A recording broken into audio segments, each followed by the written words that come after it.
थेट जिल्हाधिकाऱ्यांची बनावट सही करून जमिनीचा एक मोठा अजब कारभार उघडकीस आलाय.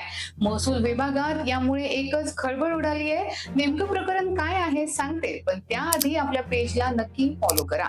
तर लोणी काळभोर तहसील कार्यालयाच्या हद्दीतील केसनद येथे एक प्रकार घडलाय. एका शेतकऱ्यानं शेती झोनचं बिगर शेती म्हणजेच NA झोन करण्यासाठी ते जिल्हाधिकारी जितेंद्र गुडी, निवासी उपजिल्हाधिकारी ज्योती कदम, तहसीलदार तृप्ती कोलते आणि भूमी अभिलेखाचे उपअधीक्षक विकास कोफणे यांचा बनावट सह्या व आदेशांचा वापर केला. जेव्हा हा आदेश केसनद तलाठी शुभम बाबळे यांच्याकडे नोंदणीसाठी आला, तेव्हा हवेली तहसीलच्या लेटर हेडवर लोणी काळभोरच्या तहसीलदार तृप्ती कोलते यांची सही पाहून त्यांना संशय आला.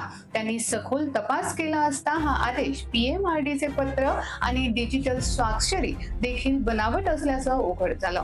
या सतर्कतेमुळे मोठा अनर्थ टळला असून तहसीलदार तृप्ती कोलते यांनी पोलिसात गुन्हा दाखल करण्याचे आदेश दिलेले आहेत.